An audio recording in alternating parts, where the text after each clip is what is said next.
Hi, my name is Dan Paulson, and welcome to my channel, Just One Truth. There is just one truth in all of humanity, how we come about, how we exist, what's going to happen to us.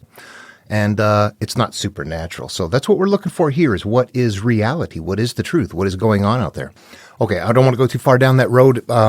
It's just too big to repeat every time I make a video, so you have to kind of get on board. I'll post a link to the first 4 below on how these verses interpret, and what these are is just going to be small block videos. If somebody is searching later and going, what is this kind of weird verse? What does that mean? They can come here and look and find some way to interpret it, hopefully. That's the game plan anyway. Okay, in this video, I'm going to do a quick review of what we've done. I've done more extensive reviews on the other ones. I want to keep these short, so I'm not going to go over these too much. They've been done in other videos. We're going to move on to step number 5 here. But what we've covered so far is the I am that type of verse. That is a verse where there is a cup, a wineskin, a wheel, or something like that. Whenever those verses come up, those are us. Those are analogous for us. I am the cup. I am the wheel. I am the clay pot. Rare, call, and isolate. These are the ones that tell you to fast as to the world, that the master knows that they will seek their isolation, that kind of thing. Getting away from things. Nebulous. These are common in Taoism. Things like naming is the origin of all particular things. That is us naming things, so we need to handle those a little bit differently. There's not a component part in there that is for us. Then the next style was the guru, the master, sage, wise man. These don't really show up in Jesus' works. They do actually, but with different verbiage. So these master, sage, wise man, they're going to be in the spiritual teachings like Taoism and Buddhism. And they're always going to be something like the master knows this, or the sage will do that, or the guru. Anyway, okay, so that's how those ones are going to sound. You will see those. This one is going to go to a new place. I'm going to jump into the Jesus works. And these are going to be called the blessed are style. And blessed are, that is Jesus' style of guru, sage, wise man. Blessed are, who is, this person somehow. In all cases, we are that if we are on the path. The person is a master, a guru, a sage that is out there, that is on the path. Yes, they have that role. However, when we're reading through the material, it is written in such a way that when we become the master, the sage, or whatever, and turn it inward, that outward-looking teaching suddenly takes on an inward-looking, interactive process to understand where we came from and to begin to self-heal. Jesus' material is going to be exactly the same thing, except there's a couple of variations. There's a number of things we have to do to understand Jesus' works in the same way that we do the Buddha and Lao Tzu. First of all, without going into it, I can back up all the things I'm going to say, but I got to keep this video short. Lao Tzu is an early version of a monomyth. Buddha is a monomyth. These people probably did not exist. The myth exists, the structure exists, their teaching exists. What we're looking for is the teaching. The people, it's fun to study, it's fun to do all of that, but somewhere there's a core template that we can be looking for in here. And that tells me that even if they did exist, what did they want me to know? Did they want me to worship them? No, they were trying to give me this template. That's what I want to look for, this template. So I treat the material that way. When it comes to Jesus material, we have to have the same mental attachment. That's difficult because a lot of us, where we come from, there can be a lot of some sort of an emotional attachment to Jesus that makes us leery of approaching it in the right interpretation process. There's also some verbiage shifting going on that is different. In Buddha, right off the bat, he's going to tell you that everything that we are is the result of what we have thought. It's made up of our thoughts. It is a result of our thoughts. We're going to be told the exact same thing by Jesus, except that it's not going to be thoughts. It's going to be encrypted in a very deep way. It's going to be spirit, soul. Suddenly you go, oh, what is this? It went from my subconscious massive stuff, my experience, who and what I am based on my life experience, to my soul that is somehow going to go on, that becomes something different. We have to be able to understand that that's what they did. And they don't mean soul. They don't mean heart. When you're doing something evil, it's not because you have an evil soul or an evil heart. It's because something is up here that is not. Jesus is teaching us at a secret level to resolve the ought against your brother at a deep level. Then your Father who sees in secret will reward you in secret. Then life becomes better. And that's another thing. Father, secret, heaven, all of that refers to good place, nirvana, the flow of life. We have to know that the analogous verbiage that we were given is meant to be, this is real, and you're going to have this experience, and you should be afraid if you're not going to have that experience. That's what is difficult. The analogs went to a different place. We have to understand that those ones exist in kind of a different pathway than these other ones exist. And we need to combine those pathways, or make sure that the Jesus pathway is as comfortable as the spiritual inward stuff is supposed to be. Jesus is inward also. All of them on the template. It's just the way that they're carried on the shell that makes them different. Okay, with that having been said, we can proceed with Jesus' work. It's mental. It is inward. The soul is the mind. And, okay, let's see what we get. I'm going to read right through these. Blessed are the poor in spirit, for theirs is the kingdom of heaven. Blessed are those who mourn, for they will be comforted. Blessed are the meek, for they will inherit the earth. That is from the Sermon on the Mount. What if I went to the Sermon on the Plain? Blessed are you who are poor, for yours is the kingdom of God. Blessed are you who are hungry now, for you will be filled.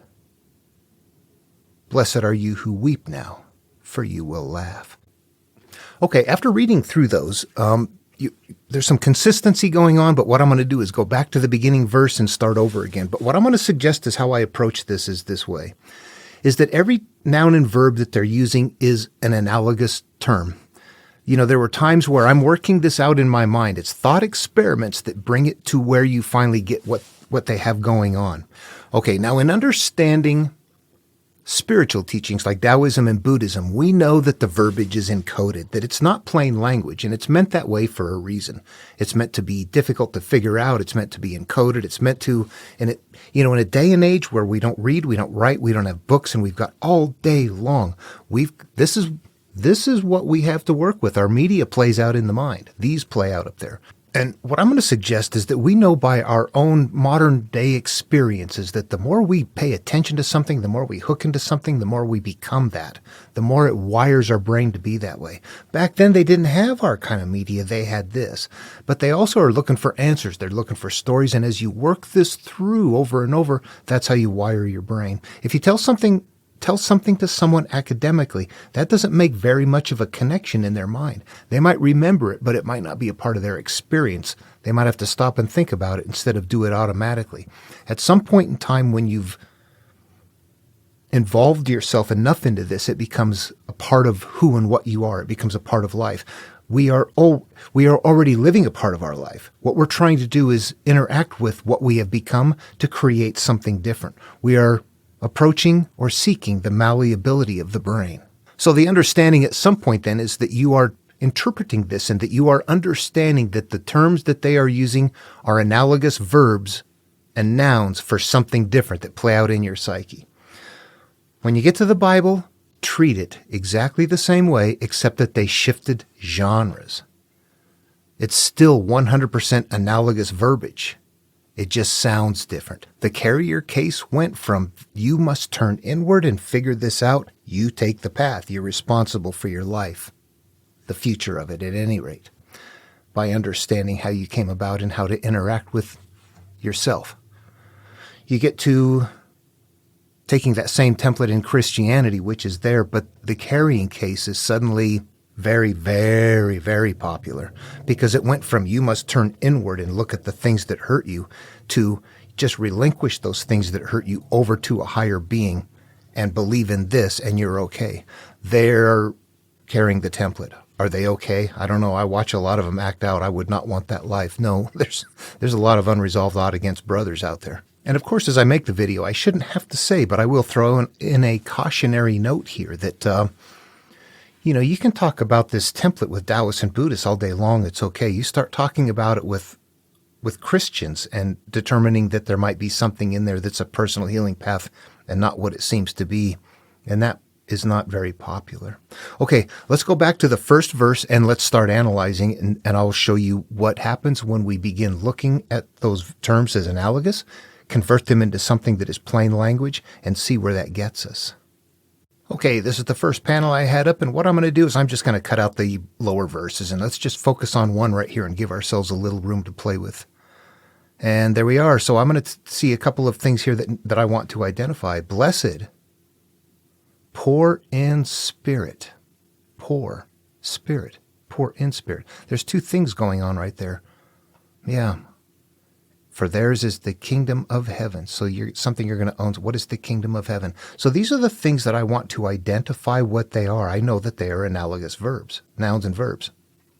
Okay, as I look at them, I already know some things about them that I can apply. It comes from other work as well. What did we talk about the spirit was already? That's our subconscious. That is what we have become. That is our life experience accumulated that we live through. Spirit. So what I've done is I've created a second copy down here, and what I'm going to do is leave the upper one intact and modify the bottom one. So spirit becomes what then? What I'm going to do is try to keep it somewhat a little mystical. I mean, you're going to get what's going on. I don't want to shift all the way to subconscious yet. But we can call spirit really all of the stuff that we have judged and named in life. So I'm going to change that down here to grasping. It's the stuff that we're holding on to. Okay, I'm going to back up to poor then, because now that I know what spirit is, that is me, then I'm going to look at poor and go, oh, that's not about a monetary thing at all. That has nothing to do with that. That has to do with my inner being. That is an analog then that means what in this case? Devoid of. This next one becomes highly unpopular, so I'll stop and talk about it for a second. The kingdom of heaven. Every teaching has a destination. You're going to nirvana. You're looking for a better way of life. You're going to Canaan. You're looking for the kingdom of heaven within. These are locations, but they are what they represent in the mind actually is a mental location. All of them hold the idea of this peace, this promise, this I'm looking for some place where, life is okay now. This is the land that I want to live into, but that represents up here. So kingdom of heaven is a destination that is a mental space that means inner peace. So let's put that down. Okay, now as we look at this, blessed is an analog as well, but it doesn't look like it needs to shift very far, does it? Blessed is fine, actually. If we're looking at this and trying to figure out what it means, what else could it be? Happy, something like that. We can't really improve upon that. Good life, yeah. What do we get here in the end, though? Blessed are the devoid of grasping, for theirs is inner peace.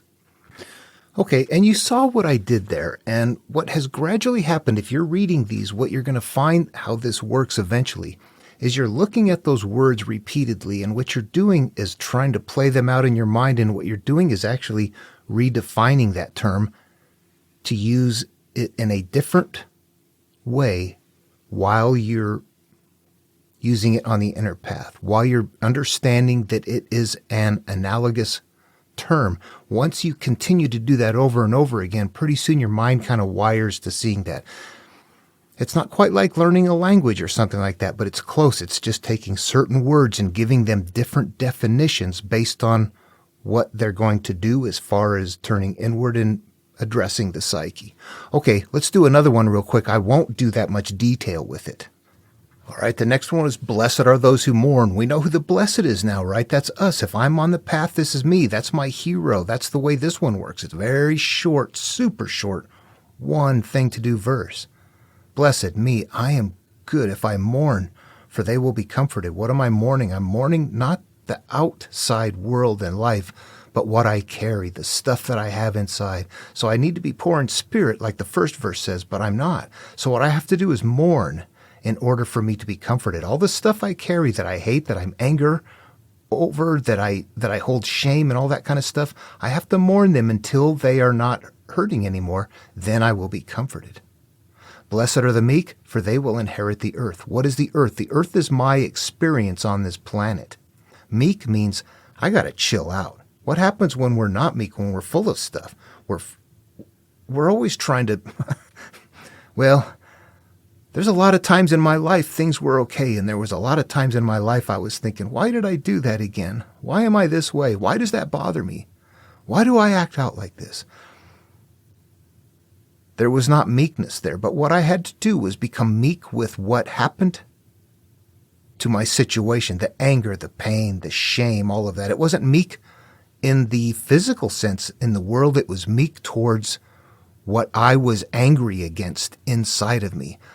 I was not meek against as I approached the memory of my molester or the rapist or whatever, something like that, or these sort of things. If we are always angry at those things, that's what gives them their power. When we're meek against them, they become meek. It continues on this way. All right. I don't know whether to continue on. This video did get a little bit longer because I had to talk about, there's some variations with Jesus' work that makes it a little bit more unique. It's working the same way, but the carrier package is, it's thick. That's a thick candy shell right there. And it's popular. People don't want to see what is inside. So I probably should leave that one at that just to finish off this video so it doesn't get too long. They're all going to work the same.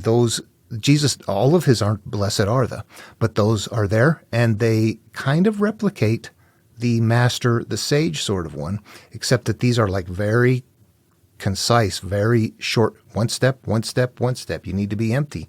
You need to be devoid of things. You have to turn inward and heal that stuff. You have to be able to manage it meekly instead of looking at things and going, God, I hate that happened. You can't do that. That's what makes it what it is. We have to approach it differently. There's things that we have to do as part of the healing process that are here as well as everywhere else. There's a part of this that's not important, but if you're seeking and you're looking on your own, there's certain things I see in this. I see a structure in these verses in a different way too. Blessed are the for theirs, blessed for, this, that. What you begin to see here is that there is a, what do we have? We have this is actually, it's an if-then statement. But if you look at it, it is patterned on really the emergence of something, the growth, the continual cause and effect. That's it. This is cause and effect right here, as well as the teaching itself. A little bit ago, I used the term thick for describing the Jesus material. And you know what? I used it in a different way than I usually do. Usually I use the term thick to describe the Jewish material in the way that they've got that layered in there. It's pretty thick to work through. In this case, I meant the candy shell was very thick. The appeal of eternal life without really having to do very much is a thick candy shell.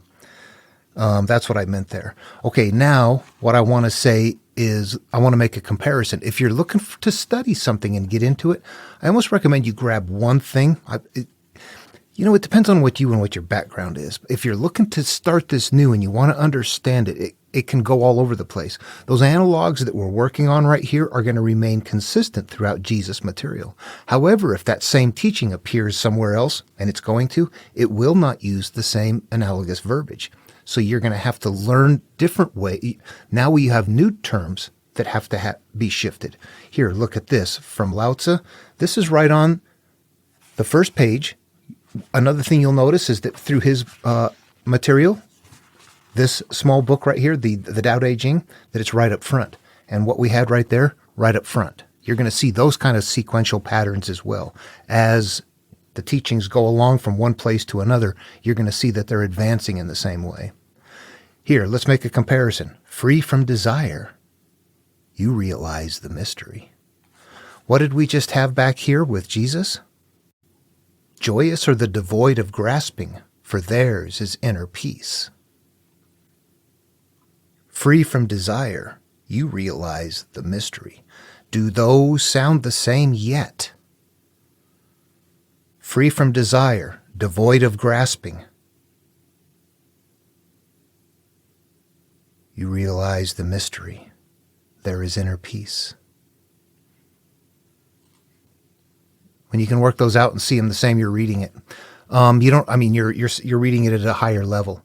Initially, you can grab one thing and go for it. You can see how the teachings are going to be the same, but the analogous verbiage is going to be different. So that's what's going to make them seem like they're different.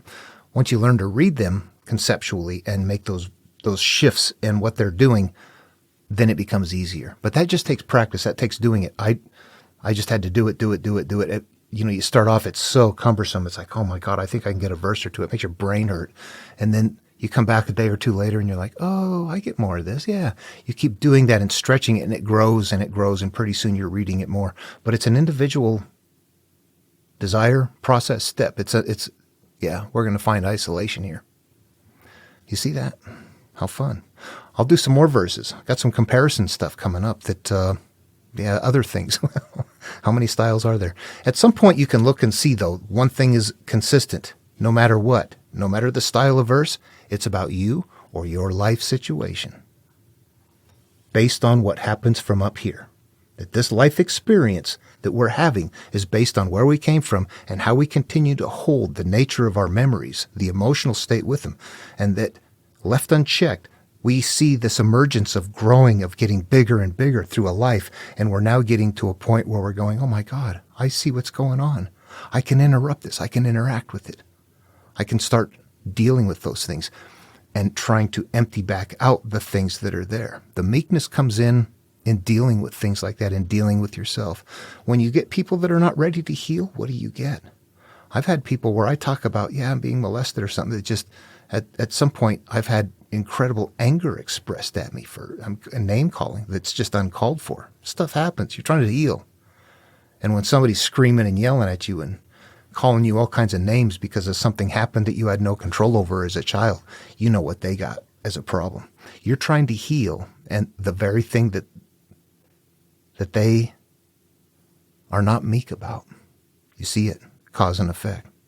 I guess before ending this, I want to say again that if we went on to, if we took that same verse from I took from Matthew, from the Gospel, from the Sermon on the Mount. If we went to the Sermon on the Plain, it would say, blessed are the poor. It doesn't say in spirit. What we have to know about spiritual material is it doesn't have to say spiritual. It can, it doesn't have to. It is always spiritual material.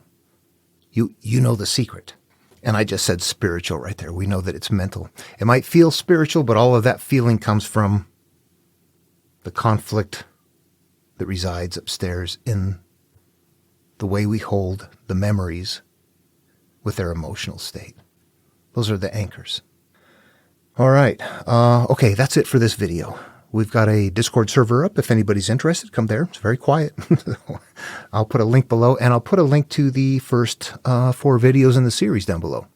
Hope this was interesting. Feel free to ask any questions. Have me look at any specific verses in the Bible that you're interested in. I don't know them all. There's a lot of stuff in there that I haven't looked at yet. But it all, if you look at it long enough, it yields to this same thing. Ironic. Incredibly ironic. This is the pathway inward. All right. See you in the next video.